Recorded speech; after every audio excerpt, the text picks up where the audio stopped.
Okay, ladies and gentlemen, I'd like to call our October meeting to order. Mike, could you lead us in the salute to the flag, please? Absolutely, thank you. All rise. I pledge allegiance to the flag of the United States of America and to the republic for which it stands, one nation, under God, indivisible, with liberty and justice for all. Thank you, Mike. My pleasure. If you'd be so kind as to do roll call, please, Mike. Yes, when your name is called, please state your attendance. Sharon Falkowitz. Here. Chad Henderson. Here. Susan Lorcella. Amy McSweeney. Here. Diana Miller. Here. Christine Patterson. Here. Donna Williams. Here. On behalf of management, Corey Harris and myself are in attendance. Thank you. Thank you, Mike. Can I get a motion to accept the open board meeting minutes from the September meeting? I move to accept the minutes from the September meeting. Can I get a second? I second the motion. All those in favor? Aye. Okay. So, everyone, happy October, Halloween. Several things have been going on. The board has been very active in working on putting together our 2026 budget. We're on, I think, our third draft at this point. This group here has spent, I think now we're up to close to 20 hours in the last 2 weeks interviewing companies to provide services to the community, and we're looking to get some better pricing, some better service, and to put together a budget that hopefully at the end of the day everybody will feel comfortable with. We've started a program which we call it's a celebration of life, where we'll be offering the opportunity for people to buy or rent benches around the circle or in the community in honor of family members or people that they know. Donna will give us some more information about that program. Sounds, and I think it will be very, very well received. The dog run, we're still waiting to get the rest of the signs up so that we can do the proper memorial for Kathleen, and so we're waiting to get that accomplished. We didn't like the first set that we saw, so we're going to get something a little nicer. I think with that we have a few other things that the individual committees will be talking about, but I'm going to turn it over now to Diana to give us a financial report. Thank you, Chad. Since I wasn't here last month, I watched the meeting, and I'd like to address a couple of questions before getting into our financial report. According to our books, the township owes us a great deal of money. We have been in contact with them. We've collected some, but I think the amounts being accrued over the last several years were greatly exaggerated. So we are making an adjustment to that going forward in our next budget. So because our AR for that is exaggerated, because the amounts that, and it's been over several years, that we over budgeted for what we would be collecting from them. So hopefully going forward we won't have that issue. Another thing that came up, we were asked to do a monthly financial meeting. We provide monthly financials to the community. We also have this open meeting every month. We undergo an extensive audit by paid auditors at the year end. So we just don't see the benefit of having yet another meeting every month. You know, as most of you know, we're asked questions. If I don't have an answer, I go to our accountants or I go home and I look up, and I come back the following month with the answer to provide to everybody. So we feel as a board that we are answering all the financial questions. And finally, this is pretty much for you, Paul. You're here? Yes. I listened to your questions. I read your email. I went over it with our accountants. And the revenue recorded at the top of the income statement that you pointed out, those accounts 65378, 68005, 68010, and 69000. They're also captured under the reserve and deferred maintenance, essentially taking the monies out of operating. This is in accordance with GAAP, and our accountants want it done for tax purposes. You may not agree with that, but that's how they want it. And it's also done this way for transparency. So I hope that clears that up for you. Can you wait till the end, please? All right. That was it from last month's meeting. Now I'll move on to our financials.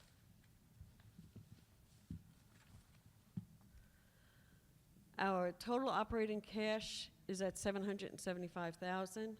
Our discretionary cash is at $490,000, and reserve cash is at $1.9 million, for a total of $3.1 million. Accounts receivable is at $119,000. The over 90 days is down to $67,000. Thank you, Sharon. Moving on, our operating income. We are under budget by $50,000, and when I did a projection forward, we're going to be under budget on our projected income at the end of the year. Not by too much, but we're going to be under budget. And most of that is because of the cable income fee, which we all know that was recorded incorrectly. Our maintenance, we are over budget by $378,000, and hopefully that'll come down a little bit as we finish out the year, so we won't be quite so much over budget. Our building maintenance, we're under budget by $54,000. Our securities, we're over by $17,000. Our management services, we're under budget by $101,000. So that helps cover some of the others. Our general expenses, we're under budget by $200,000. Our clubhouse operations, we are over budget by $38,000. The bulk of that is on social activity, which is over by $67,000, but our activities income is over budget by $84,000. So it wipes that out. Our capital reserves, right now we are under budget by $103,000. And I believe by the end of the year we will be greatly under budget on that. That's all I have for tonight. Thank you very much. Thank you, Diana. Appreciate that. Before Mike gets started on the management report, I just want to share with you that document I asked you to pick up before. It's an outline that we wanted to put together to understand where we are, how we got here, and hopefully in the next rendition how we're going to make things better. So with that being said, there's a lot of valuable information here, but I'm going to let Mike take over from here, if you would. Thank you, Chad. Good evening, everyone. We'll get to the part one of the financial plan in one moment. I just want to run through a couple of very quick housekeeping items first. September, our work order report history, we finally turned our corner, as we kind of expected as we get towards the end of the seasonal work. We had 184 work orders opened in September. We had 183 closed in September. So that obviously is much smaller of a gap between the two. We were seeing a tremendous amount open and not enough closing, but as we continue to go through the rest of this year, we will see that number reduce even further as the open ones reduce and the closed ones continue to increase, which helps us to continue to clear the backlog of maintenance requests. There, as a heads up, courtesy to all of you, some of you may have noticed or may have spoken to a neighbor who has received a notice of violation for any violation of the house rules and regulations. Management is out inspecting and sending notices. Those notices will put you on notice and give you 30 days to correct the rule violation. The rule violation will be attached to the notice. Any questions, just reach out for management. The intention is to continue to increase community compliance with the rules and regulations of your HOA.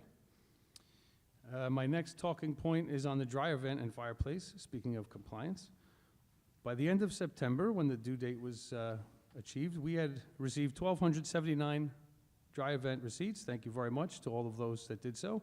However, 478 remain open.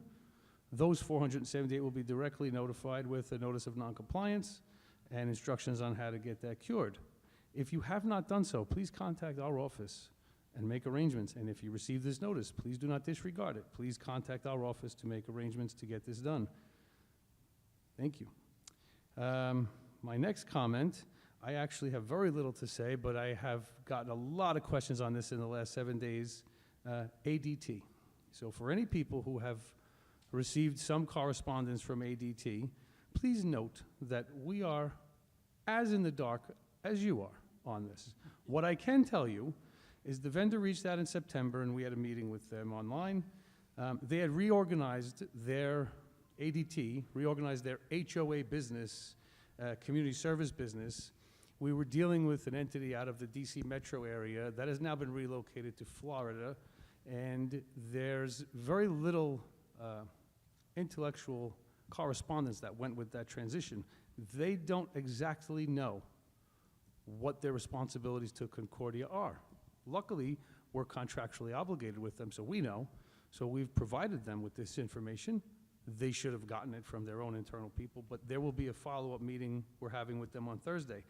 What I can tell you is that they have been sending out notices to people, at a minimum advising you of some new contact information. We received this same time you did. So that's what led us to ask them what is going on here. That's when they gave us this information, the little bit of information I received at that time. I am aware that some people are receiving either refund checks or a bill due, and I can't explain either yet. However, I will continue to get information from them. Some folks were kind enough to bring their bill, or one case someone brought a copy of the check to the office, and I'm scanning them in and sending them to the rep at ADT for further follow-up correspondence. I don't know what to tell you folks, but I certainly need to give you an educated answer, so I'm leaning in on them to provide me with that content. Stay tuned. Hopefully by Friday I've got another update on this. That's the best guidance I can give you right now. So all I have left really to talk about is the part one of the financial plan, which, as I had mentioned in previous months, was a working document that we had begun putting together. Is a bulleted timeline, really, an outline for management to try and determine fiscally how the HOA got to where it is and how do we get out of it. And the intention is to do so with fiscal responsibility, meaning we want to try and work with every dollar that's in your budget and not look to exceed that, certainly not look to create any sort of special assessment to correct any sort of financial deviations, but the goal in order to do all of that is to kind of determine how we got here. So this is, I won't say it's a draft, but it's a working copy. As we're compiling all the data for the 26 budget and we're reviewing previous year's budgets, we're starting to help identify some of these things. There are some comments in here. Generally, all of them are reliable based on data I found. There's two things that are not in this at this point. That is the snow assessment that was in 2021, which I need to add some notes and comments on that. Additionally, there may or may not be a discrepancy on the 2019 fee increase. I expect to confirm that, and I expect to build that schedule of what the fee increases were a few years prior to that as well. The original thought was to not take too far of a look back, try to go back to like 18, 19 and try and work with that. But in some cases, and you can see with like the roof data, some of them you kind of have to roll the clock back a little bit further to really capture the picture of how you got here. So it's a lot to digest, and I'm not going to bore you by reading through it. It's, in my opinion, good information to have, and it's certainly information that we rely on in order to kind of figure out which direction to point in for 25, and certainly the years past that, 26, 27, and beyond. So I do expect there to be some minor revisions and additions to Part 1 in November, provided the budget is prepared. I do expect this board to review and approve the budget in open session in November. Simultaneously, I do expect to have Part 2 of this put together, which will be much more of what went on throughout this fiscal year to get us where we are and what we're primed to do for next year and the years subsequent to that moving forward. So I'm happy to discuss this with anybody that wants to. But I do think it's important to understand, as we've heard many times in this room and in the office, you know, how did this get here? Well, there's no one simple answer. There was a myriad of things that went on during a period of time, and we're gonna, as management, try and help provide as clean of a summary report on this to the trustees and certainly make it available to the community at large because we think it's important. The best way to avoid this in the future is to document what happened and take the corrective measures to not, you know, at least identify where those pitfalls might be and avoid them. It's hard to predict the pandemic. It's hard to predict certain factors that impacted the last 5, 6, 7 years here. But all of that said, we are management tasked with providing this information to the community, and we're happy to do so.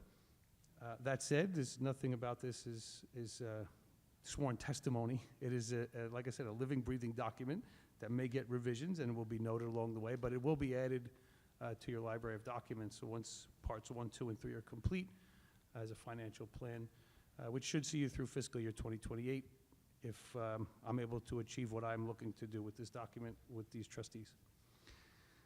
That's what I have for the moment. And like I said, I'm happy to stay and discuss it further with anybody who'd like, or if you have questions, send me an email and we can talk about it further. Thank you. Thank you, Mike. Now for committee updates. Susan, can we start with you? Sure, I just have some reminders for some of our upcoming events. Of course, all these are in the our news magazine as well, but let me just go over a few with you.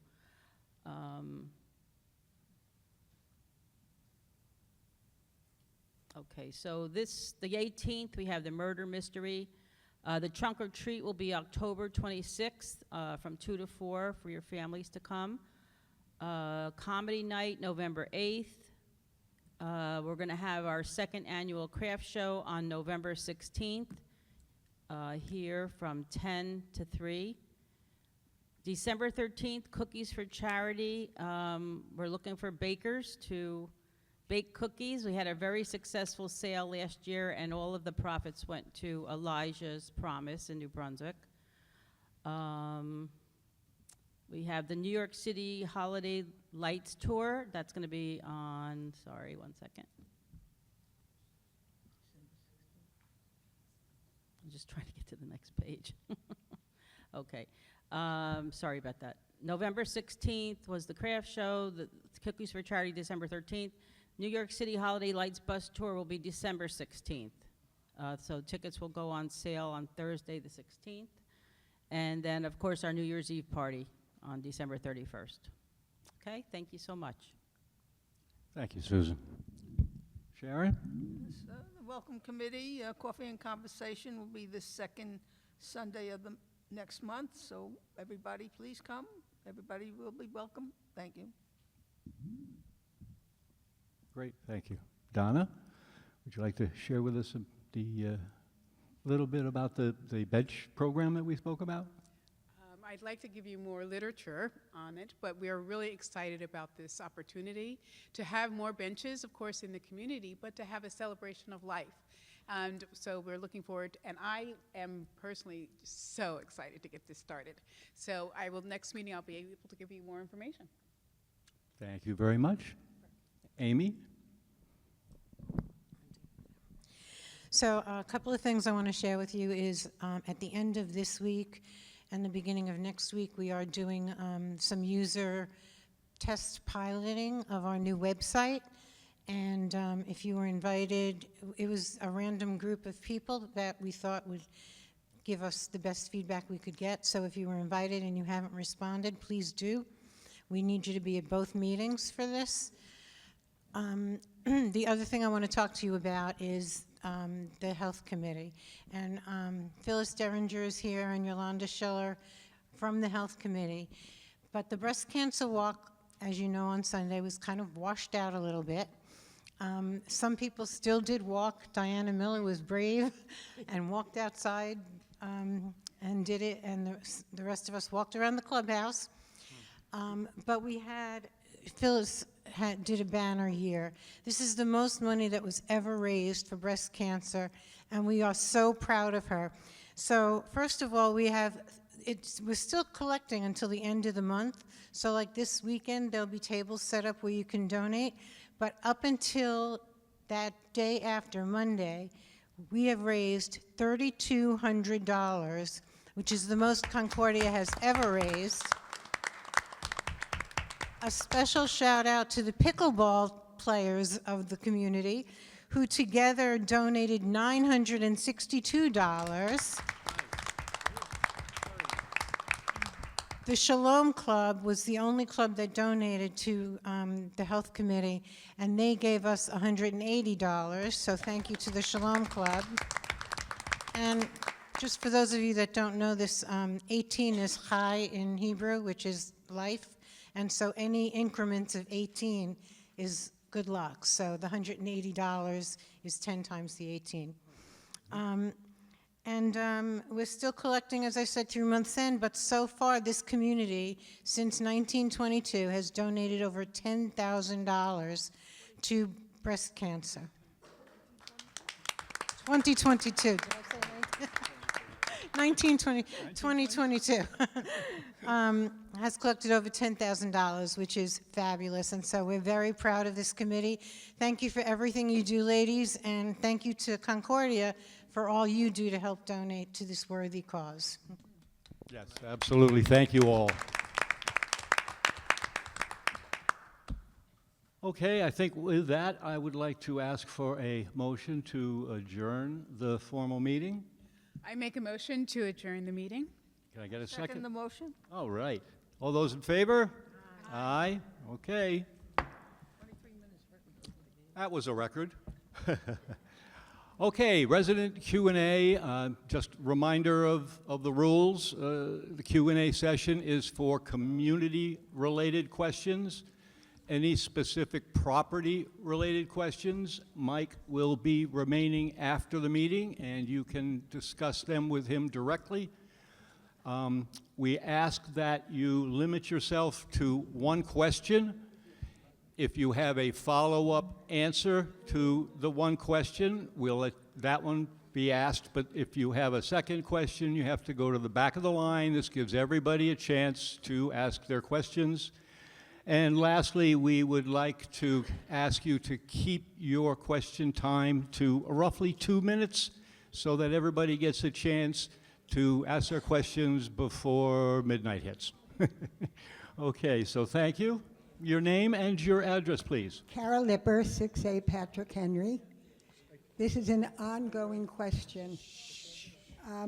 I live off of Martin Van Buren. I have requested something to be done about the speeding on Martin Van Buren. Excuse me. We discussed it. Sir, in the front row, could you not talk while she's talking? It's being interruptive. Thank you. So there. My concern is that they're still doing 60 miles an hour, and it is very upsetting. I have seen people fall because of it. I've seen people walking with dogs who have to jump on the lawn. And the other issue is you've got a golf crossing, and these guys have to stop in the middle of crossing because somebody's flying up or down the street. Now, I also, Michael, sent a note to you in the office a couple of weeks ago. I had no response, and I would like to know what's being done. Why can't we just have a slowdown, something on there? You've got it on George Washington, you've got it in other places. It's dangerous. I don't think we should wait until somebody gets hurt. So, thank you. You're not wrong. There are a couple of locations in the community where the speeding is an issue. We're struggling with trying to figure out how to put some kind of a speed control in place, but one that does not interfere with our ability to maintain the roadways. So something that is maybe not necessarily a speed bump, but they have these things called speed tables, but we're looking at What about Things something that are- simple, like put up a sign, 15 miles an hour? Ma'am, if or signs s- worked, we or would have, slow we would have a down, very anything. compliant, there's speed limit signs up everywhere. Not on there are not. I will confirm, but to your point, I don't disagree. I do, however, or separately, not however, I do want to address the golf cart crossings. There are a few places, I've identified 3 locations in the community where I think we would benefit from marking along the roadway, like you would see any other crosswalk, to help call attention to the fact that this is Yeah. an intersection, because there's nothing else that appears to create that intersecting Yeah, cross. well, my concern, and it happened again today, it's getting dark earlier, and I walk with a flashlight with my dog, and people come barreling up. I mean, it's really an issue, and at some point, somebody's going to be hurt. And that'll be after the fact, and something could have been done to stop it. So, But I understand, and I don't disagree. We are in a unique situation where we don't have much of an enforcement mechanism for speeders. The roads are not publicly dedicated, so you don't have law enforcement to rely on. So we have our own. So if the community wants to embrace basically paying for the private security to begin to do traffic enforcement, and that in and of itself is an issue. They've politely said they're not if you insured look for in that. some of the other developments, they've recently put in the little automatic speed bumps with a sign, Right. speed bump, slow down. Understood, so we're looking at this. We need to find ones that are removable for when we have to plow, otherwise they get damaged. Understood. Thank you. Okay, thank you.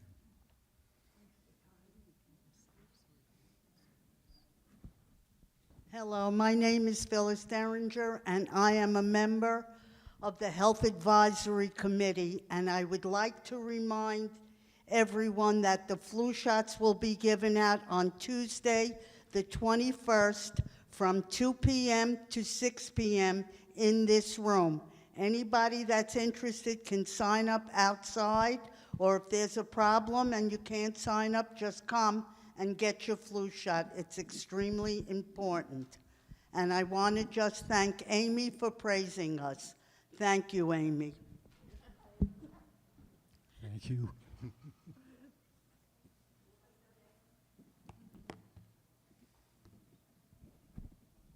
Hi, John Watts, 6 James Buchanan Drive.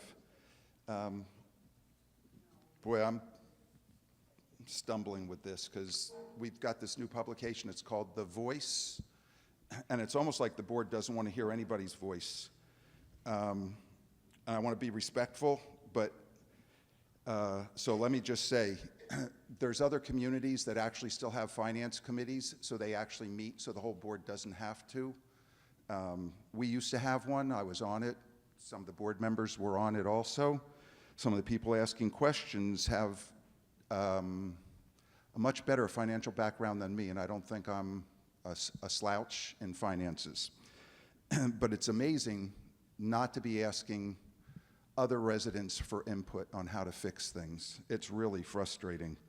When you don't know what you don't know, you don't even know what to ask, and unfortunately, that's what I think we've found ourselves in, is we've got people that don't really want to know.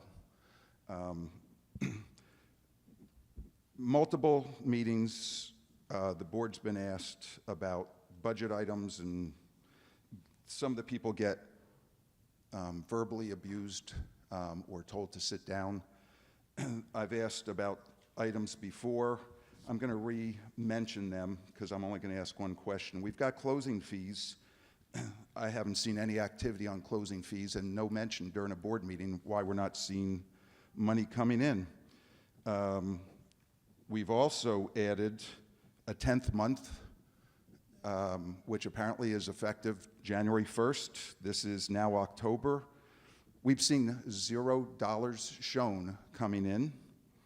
And then tonight, for our finance report, we actually are able to hear that the number that I've been asking about for months of $240,000 plus or minus is extremely, greatly exaggerated, but no number on what the accounts receivable actually is.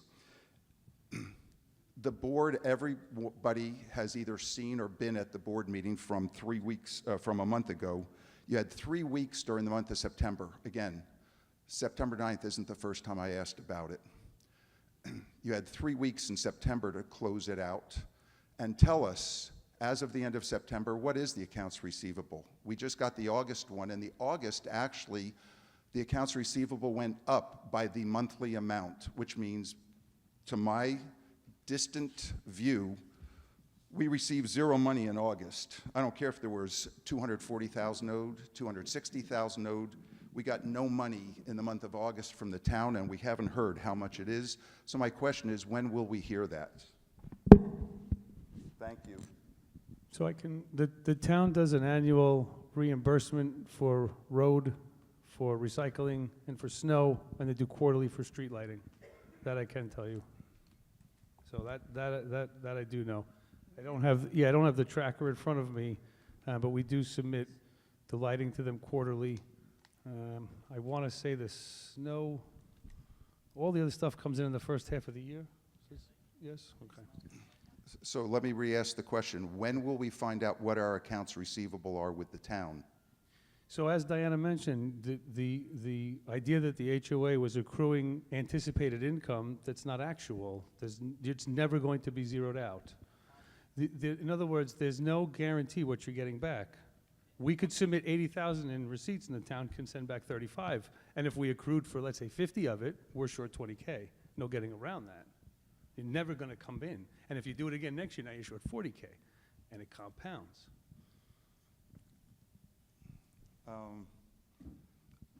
Are we receiving money on a timely basis from the town for what we're currently looking for? Or Yes. what the rebates are? Yes, we submit the invoices for street lighting quarterly, and then they submit the payment whenever they're ready to send it.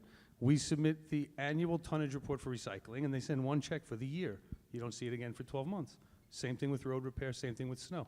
Okay, because I spoke with board members from 2 other communities. They're right on time with every payment that they're supposed to be getting for last year and this year. So it would be interesting to see what we've collected in the last 2 years and what amount did we think we were going to collect, because greatly exaggerated doesn't fit in my mathematical vernacular when the number is 260,000, especially when you guys budget the lowest number I've seen budgeted for snow removal and then say, well, we're behind a little bit. Sorry, that was a random item and it wasn't a question. John, I just want to tell you that we increased the maintenance fees to 9 months, not 10 months. And last month I reported that the extra month resulted in $25,000. With the closings in September, we're up to $38,000. The extra month. The extra from 8 to 9. Yes. And the one that was referenced that isn't month 10?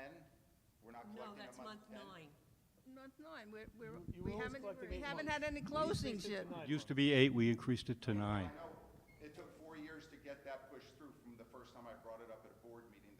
Wonderful. And everybody kept saying how much it would cost, which was about 9 months' worth of revenue it would have cost us, and we waited 4 years to do it. I'm glad it's in place. Thank you. Karen Teichman, 9 John Adams Court. I'd like to know what the final cost of the dog run is going to be and how you plan to maintain it and keep it safe and clean. What I can give you, which is unaudited numbers, I didn't prepare a report for this, but it's somewhere between $8,000 and $9,000 for the dog run. It'll be maintained by the landscape company at no additional cost.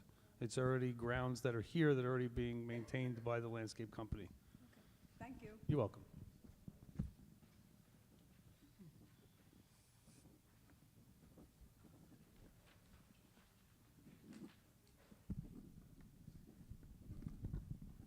Paul Rosenheim, 29 Martin Van Buren.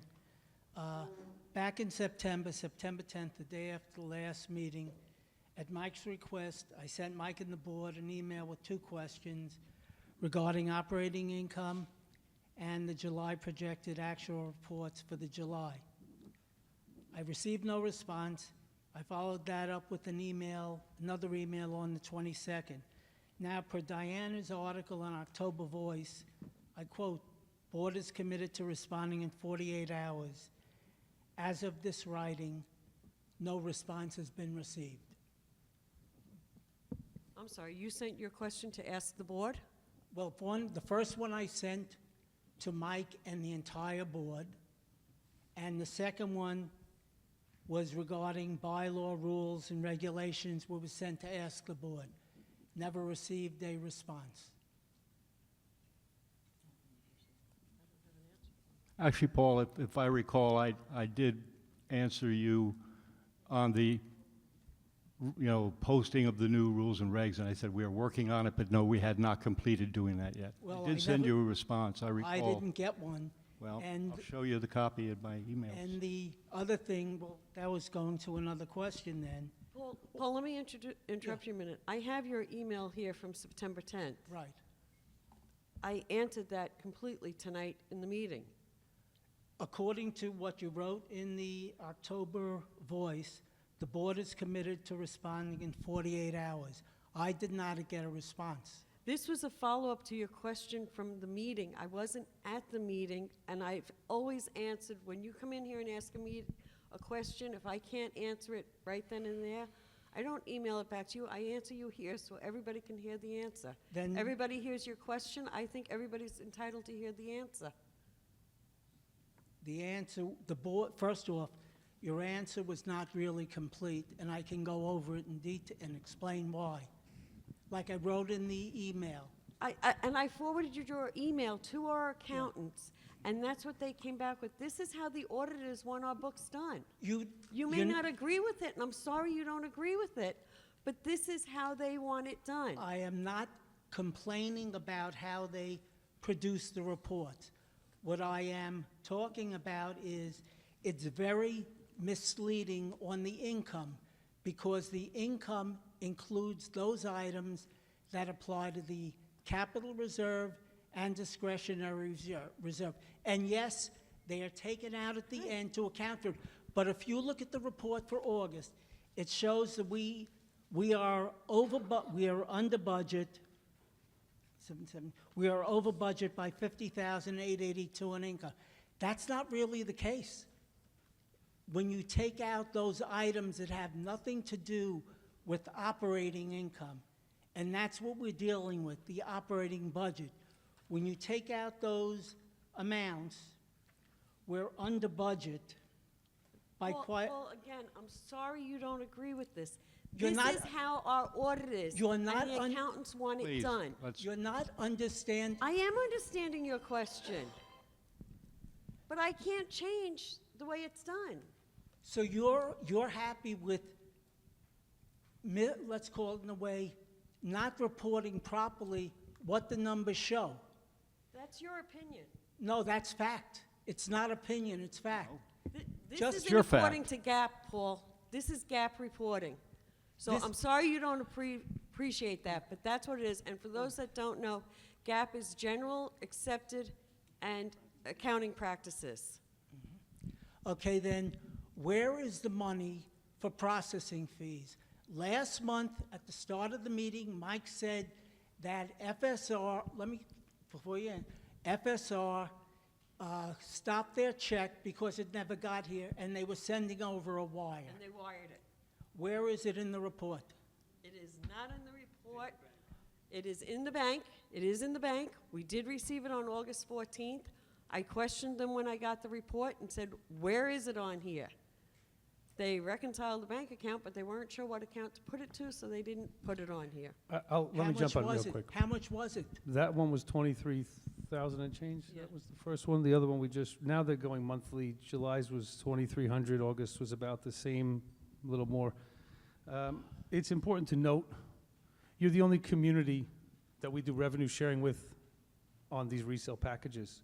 So there is no process in place. The company has no process in place. So when the company cuts a corporate check, they don't know what GL to code it to. There is no process. So the money hit our bank account. They did not know where to code it. So they reached out for us. We asked them to code it to the appropriate GL, 64211. It will now reflect it in your September financials. Okay. Now, what about the extra month of fees, like the 69000, contributions to capital.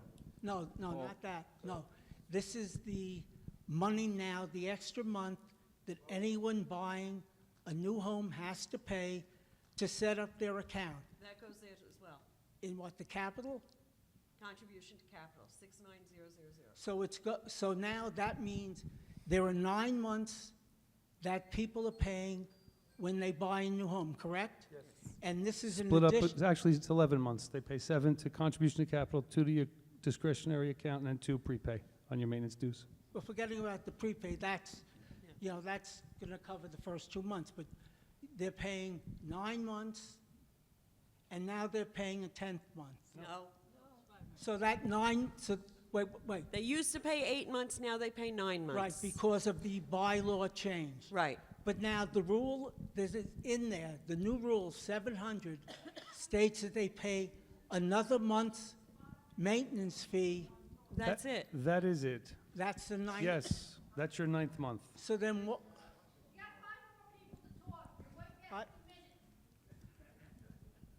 I will go to the end of the line then. Thank you. And by the way, Paul, I did respond to your email on September 24th. Be happy to send it to you again.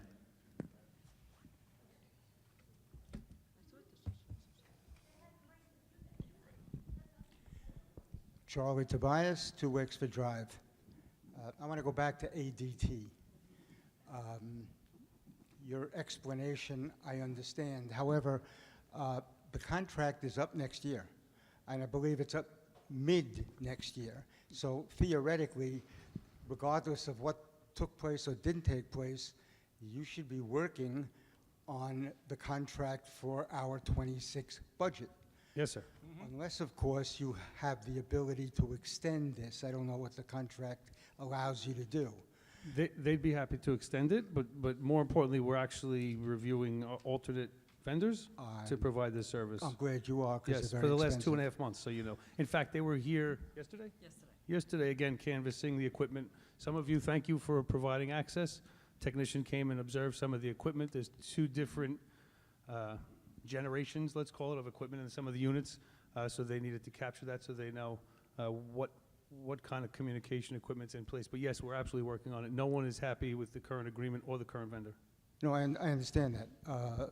Well, I don't understand that, but I do know that they're expensive and they're very hard to deal with. There are others out there that you do a better job with, but theoretically, it has to be done before December for our 26 budget, does it not? Okay. No. It does not have to happen in line for, the contract is May. So certainly would need to be, the cost would need to be baked in. So we will have prices in front of the board, certainly for budget purposes. Yes. Okay, and one other quick question, but you haven't mentioned it, and I'm kind of familiar with the resolution, so you never mentioned what the fine was for not having your dryer and/or chimney inspection taken care of. And I think you should. Charlie, it's $25 a day, up to $500 for each, the dryer, right, and the chimney. I'm aware, but they may not. We'll make sure that's in the notice of non-compliance that are going to these folks. We set up one of the people in the office set up a tracking sheet, so we are able to pull exactly who didn't and do a mail merge and get them this information. So thanks, Charlie. I appreciate the input.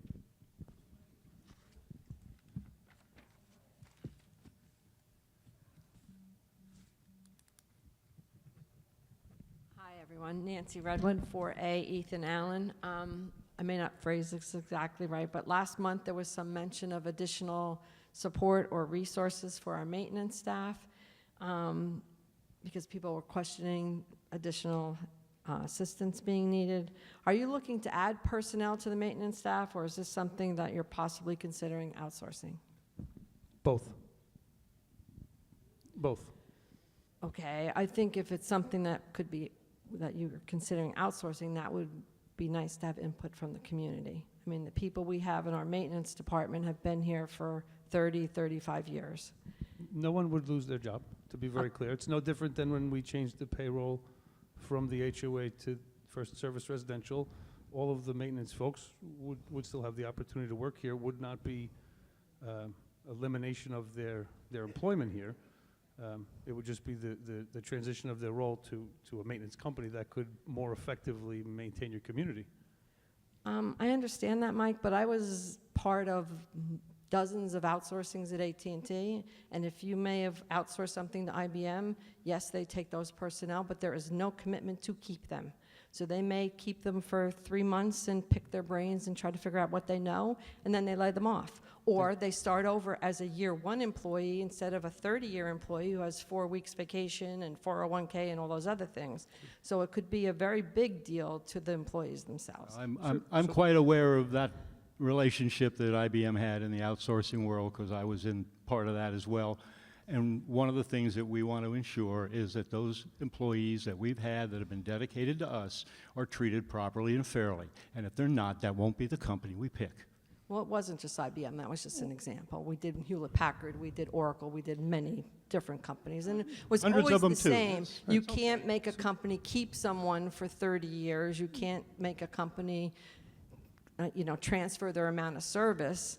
I mean, a lot of times, they just don't do that. Well, we did. Okay. So for everybody that knows, everybody should know that when we transferred from HOA to First Service Residential, the board elected to keep all of the legacy carrying costs and benefits in place. Well, you did, yeah, but I don't know that are these other companies making those same commitments? It's not about the companies, it's about the board. If the trustees say this is what they want, then that's what the company will afford. In other words, First Service didn't have to do that. We did it because that's what Concordia asked. So, and the other thing is, the folks that work here are under no obligation to work here. They're under no contract. They could leave tomorrow. They could be fired tomorrow. It has nothing to do with outsourcing. It's all performance-based. I understand that. Right, But if so- they want to be here and you outsource them and they don't want to go, that could be, I mean, you have people who... We'll cross that bridge when we get to it. We're not there at this point. I understand, Chad, but it would be a Thank you. very big deal to the community if you It'll were be to a big do that deal without to their them as input. well. I understand. Yeah, it could be. We have the same feeling about the maintenance team The, as you. the intention is not to eliminate change. maintenance staff. The intention is to reduce the 2,000 pending work orders that have been in this place for years. When I got here in '23, there were 3,000 work orders logged into TOPS. We're down to 2,200 now, but we can't get below 2,000. That's a problem. And that's not Having one person handle work orders for 1,757 homes, of course you're going to end up in that situation. that's the way this place has been staffed for I years. understand. Well, no, they did have someone else that they laid off. But yes, you're right. It's been like that for a long time. Okay, thank you, Nancy. I appreciate it. Is next up?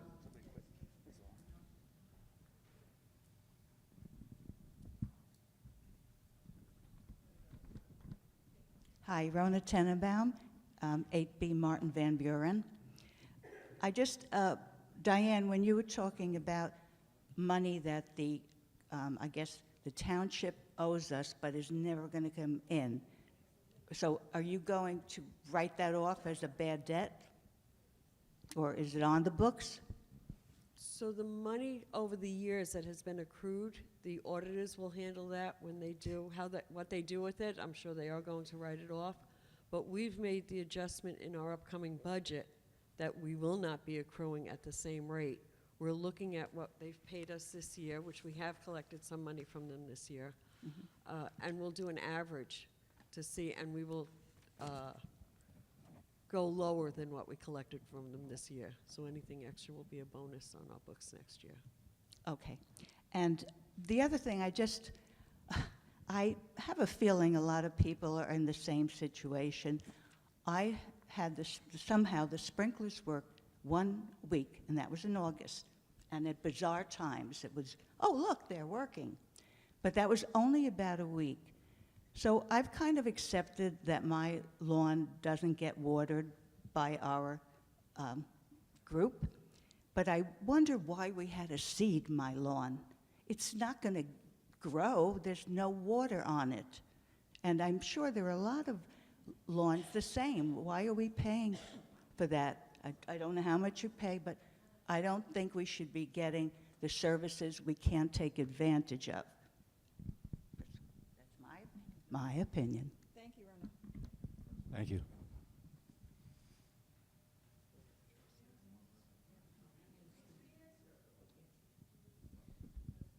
So, I'm sorry. Just so I understand, the, um, the soil and seed is a contracted service. It's baked into the agreement, so they were doing it section by section. So unfortunately, separately, the irrigation system runs very haphazardly. I would love to tell you it runs more consistently than it does. However, we have to weigh the balancing decision between applying the soil and seed to the sections that are scheduled for this year or not. And the decision is generally made to keep on that schedule because deviating from it would cause another issue next year. It would disrupt the idea of trying to complete the entire community within a 3-year cycle. So while individually at your particular address, or maybe other addresses on Martin Van Buren, if there was a zone that was down at that particular time, it is unfortunate. I don't think that it admittedly won't be as aggressive for the soil and seed if it was getting full water, but I don't think it's a zero result. It may not be at 100% result, but somewhere in between, I'd like to think we get some kind of a result. But the idea that we're paying above and beyond for services that we can't benefit from, like I said, it's in the contract and they weren't giving us a reduction if we didn't do it.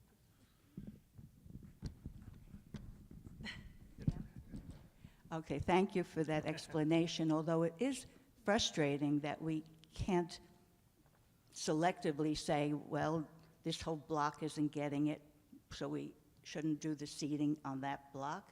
I mean, it really, because I know it's a lot more than a block. Yeah. But thank you. You're welcome. Frank Moffa, 6 Ingram Drive. First of all, I'd like to compliment Mike on this nice report that you published. I've been asking for reports for a long time, I remember. And this is great. I mean, that's what I'm looking at, also something on projects. What have we done? What has the community accomplished over the, I want to say, maybe if we get it on a quarterly, what have we done on a quarterly basis? This is nice to catch up, 5, whatever it is, 10 years, going back 10 years, but it's nice. So something similar to this, maybe on a quarterly basis, would be really nice to see. The board has suggested this to management as well, as we're getting this information and we're getting to more of a current state to be able to put something forward. It's not a restating of the union every time. Exactly. Just a little progress report kind of thing. Exactly. Your point's not lost on the board, and they've asked me, in fact, in the last 2 executive sessions to work on this, which is why you're seeing this report now, and next month you'll see part 2, by December part 3, and then January. I can see a cadence where we're getting a routine message out on this. And quite frankly, to Mr. Watts' comment, I have no problem adding, if the board permits me to, adding the reimbursement tracking spreadsheet that we've put together, where we're compiling it. There's no reason to be why wouldn't we be transparent about that? Here are the bills from JCP&L. These are the amounts. This is what we submitted. The date it was submitted. This is what came back. We tracked this. I have no problem putting it out in with that report. If it helps bolster confidence, by all means, Frank. But we do a little bit of analysis. I do a little bit of analysis, and when I see the receivables growing, I don't know what's going on in the background. I appreciate what you're telling me in the background, that we've been accruing too much over the years, and this has been building up over and over. So it looks like we have a high receivable, which we're not going to collect, and we're going to have to write off. I agree with that, But also a compliment to Diane. When I look at the bottom line, and maybe that's how you should present this, I look at the bottom line, we're off by $100,000. Based on a $10 million budget, when you're off by $100,000, you're pretty close to it. And we argue about whether there should be a little more income, or whether there should be a little bit more liabilities, whether it's in the operating fund or the discretionary fund. But at the bottom line is that we're pretty close on mark, for the year, when we're off by $100,000. So compliments to that and then stuff like that. And now to my real question that I had. I understand that we're transitioning from website to website, but it seems to me that our current website is lacking postings. So I don't see the postings for the financial reports, at least in the. We see the email that comes out and the notice, but it does not get posted to the folders for 2025 financials, or, and I don't see the postings for the minutes that have been approved by the board. So I'm wondering if there's a calendar that you guys have, or maybe that you should create a calendar. One needs to be posted, and then maybe somebody on your staff should be assigned that task each month to make sure that these things get posted. And it's a matter of setting up a calendar, because it repeats every month or every quarter. It sort of repeats, and you need that. So I generally get the financials the 20-something of the month. Right. After a brief internal review, I'm given permission to post them, and that's the neighbor notice you're seeing. Right. However, I'm not putting them in the library. I'll own it. Corey generally follows behind me and will get them into the library, but that is a system that is easily improved upon. Yeah, for sure. And maybe the notice that you sent out should just have a link to the folder saying, no, the financials have been posted in the folder. Can I just add something to that? The new website, everything is going to be in one place. There will be a place where you can see all the reports. There will be a place, everything has a place on it. Right. It's going to be your one-stop shop. The board saw it and they were very impressed, and they know now where to put everything. There is a calendar on there, and if you want to, you can click on an event and add it to your calendar. There's a lot on there, and the reports and the financials will be part of that. And one last thing, while we're talking about postings, I didn't see a posting for the future BOT meetings, Board of Trustees meetings for 25, 26. I think that's a requirement, that we need to post the 25, 26 BOT meetings. So that's a miss. I think it is posted. And then I can't, I haven't been able to find it. Okay, thank you.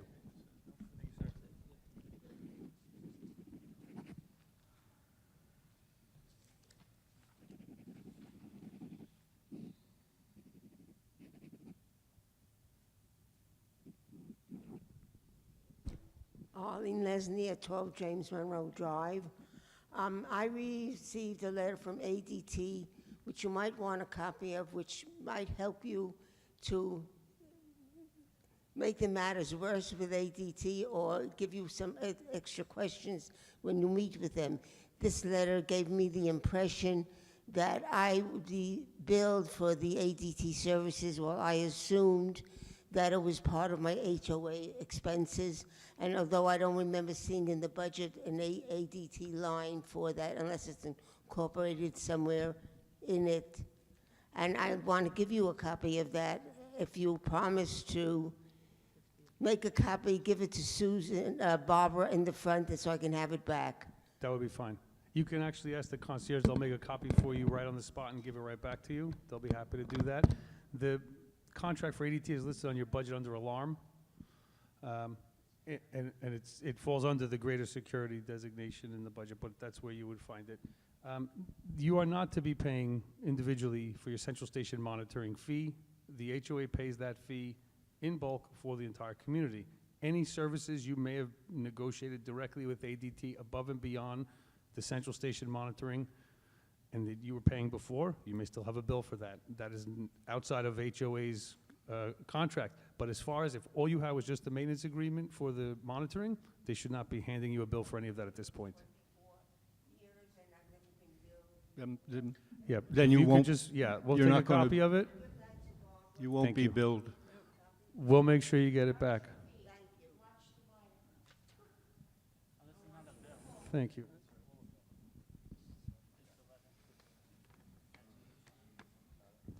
Arlene, thank you. Alice Pollard, Concordia Circle. This is deja vu, because I recall standing here in front of all of you and asking you why the roads are so dark.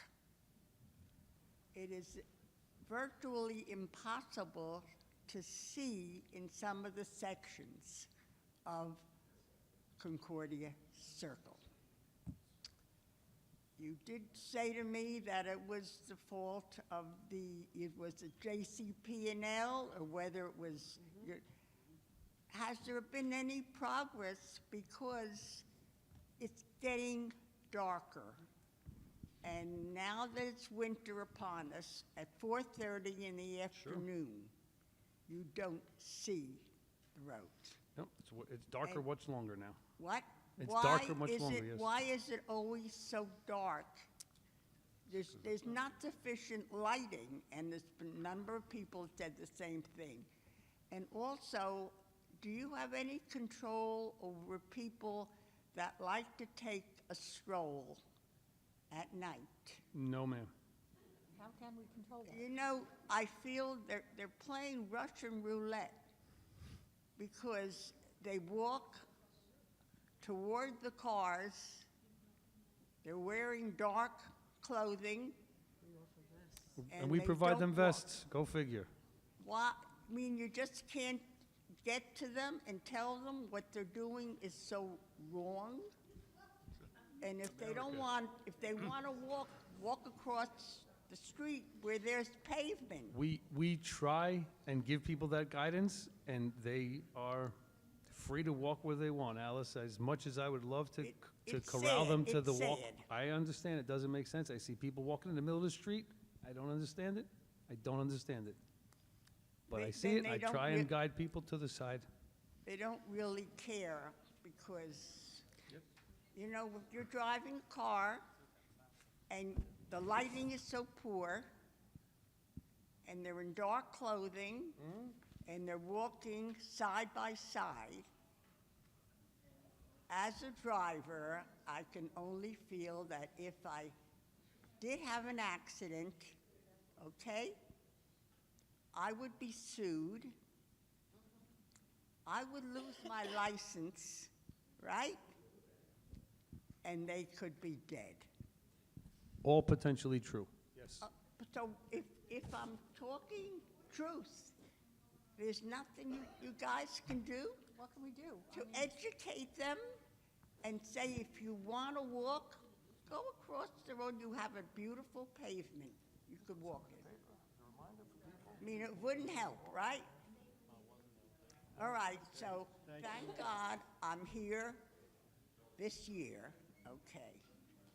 And I promise you that if I'm here next year, you're going to hear the same story. Alice, And I'm going to get the same answer. I look forward to seeing you here next year, number What? one. I look forward to seeing you here next year, number one. Well, I'll tell you, it's getting harder. Well, and, I'm you know, optimistic and I getting look forward older, to it. And whatever, I got a lot of guts in me, That's for sure. That's for sure. The one thing I hope I can tell you as But, well next year is we've improved the light situation because If they keep doing it, they're going to say goodbye before I am. All right? fair point. Thank you, Alice. We are aware of the street lighting issue. We know it's an issue for sure. Thank you, Alice. Good evening. My name is Jerry Weiss. I'm at 68 Yorkshire Drive, Monroe Township, New Jersey. I think it would be advantageous if the board could explain to the residents writ large. We're engaged now in renewal and negotiations for brand new contracts coming up that are fairly substantial, and I think the residents would be very happy to hear the process that we're using and the philosophy and modus operandi we're using to negotiate the best possible contracts, particularly in the face of what we know is inflation throughout our entire lives, and how we're going to protect ourselves and get the best possible deals.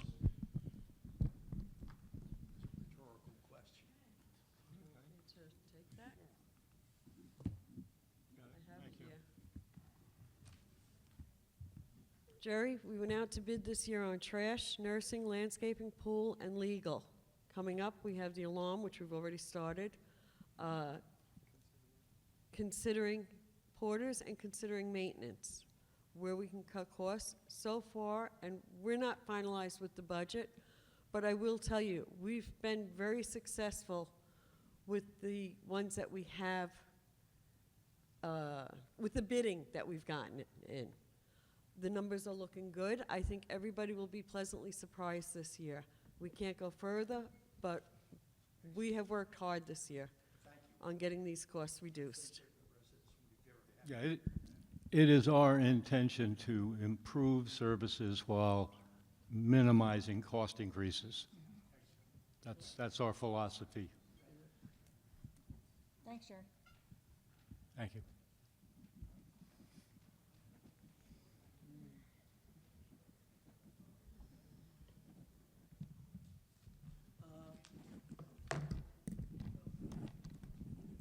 Paul Rosenheim again. One of your answers before on we had the bylaw change, I think it was 2 years ago, that allows us to collect a 10th month of, ninth month, right?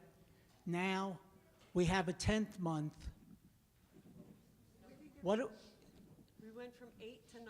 Right, so that 9 months, so what was the reason of having a rule where we already had the bylaw change to go from 8 to 9 months? Why did we need a rule change? So you have the fees listed in 2 different places in your governance, bylaws and your declaration. Right. So it didn't pass for the declaration. It covered for bylaws, but the attorney says you can't have something that passes one but not the other. So an administrative rule was created to capture the 9th month. Oh, okay.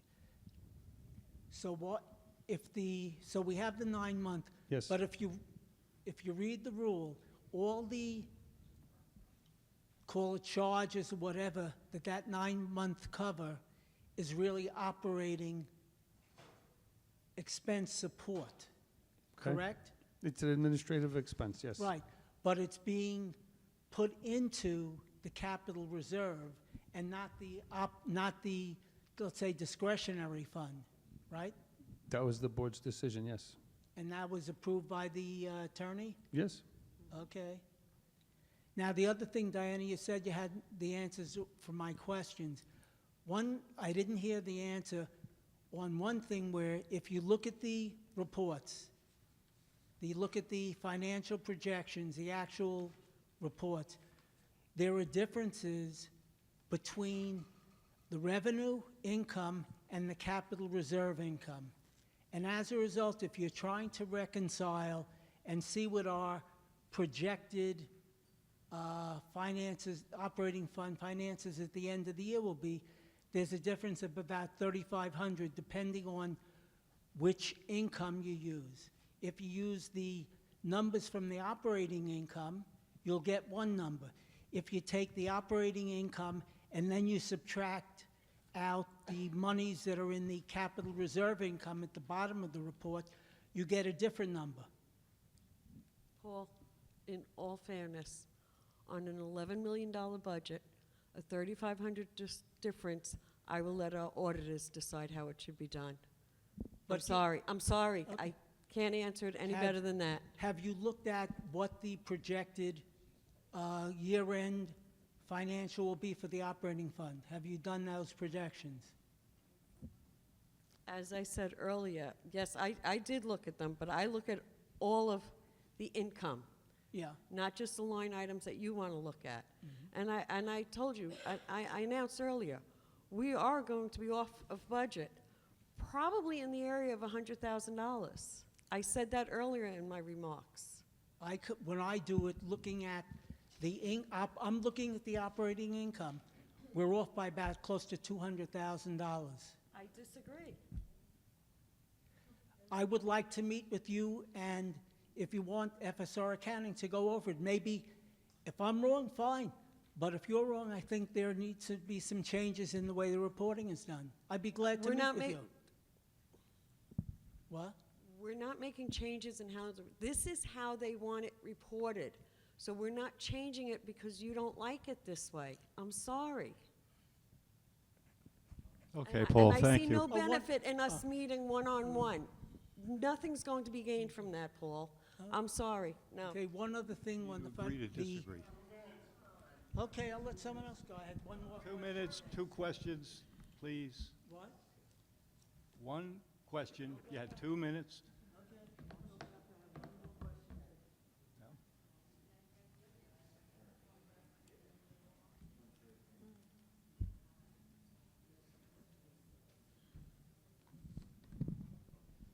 Charlie Tobias, 2 Wexford Drive. Basically, in the past, a couple of years past, in our financials, we used to report our investments, what they were, where they were, what they were earning, and when they matured. I've asked this question several months ago. I'm going to ask it again because I want to know who is managing the HOA investments, where they are being maintained, what are we invested in, and with details as to interest rates and maturity. I understand we're in CDs. I know that. Right, and we. I don't know what or where, and I do know that Nothing FSR changed took since- over the management of our investments. I don't believe FSR is a fiduciary in any way, shape, or form. So I'd like to know where the investments are being maintained and who the fiduciary is. So the CDs that we invested in over the last year, and we provided all that information when we did that. Nothing's changed because none of them have come due. One of them is coming due, I believe it's next week, and I'll have the new bank and the new information on that. It's being renewed right around 4% for 12 months. There's another one that's coming up in March, and I have to double check, but I'll make sure that I have all of that information, and we'll provide it with the financials. And who is the fiduciary? Where is it being maintained? Is it at a bank, at a brokerage firm? They're all with banks. So first off, the monies that First Service Residential, we collect your operating fees, right? We collect your maintenance dues. We have a subsidiary, First Financial and Insurance, FFI. That is who provides the consultation and the input on the financial stuff. It's not directly under First Service Residential. So be very clear. The gentleman's name is Michael Panisi as well. I was just looking up his information. P-E-N-N-I-S-I. Yes. Okay, got it. Thank you. You're welcome.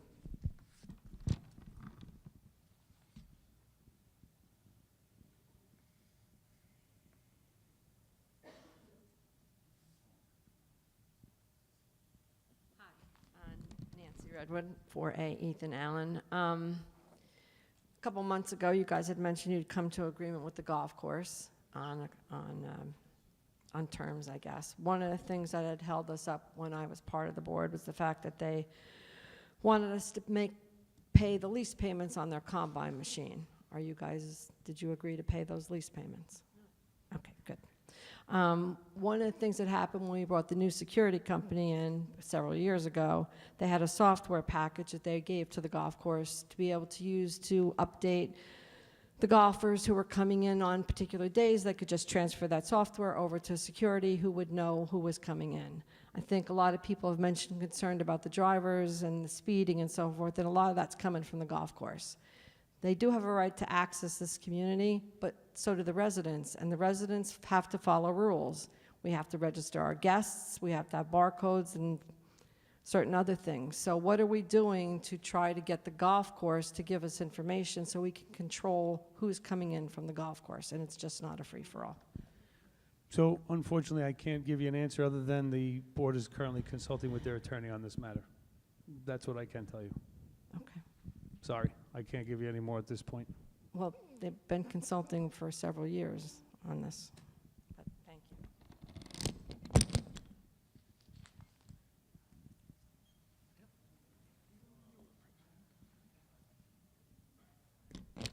Just one final question. When I was looking at the operating income for this month, it's very good to see that we had a $47,301 positive variance on town refund trash. But our receivable on the township didn't go down. That seems to be in conflict. Because if we got money on the receipt, if we got the actual cash from the township, then the associated receivable should go down.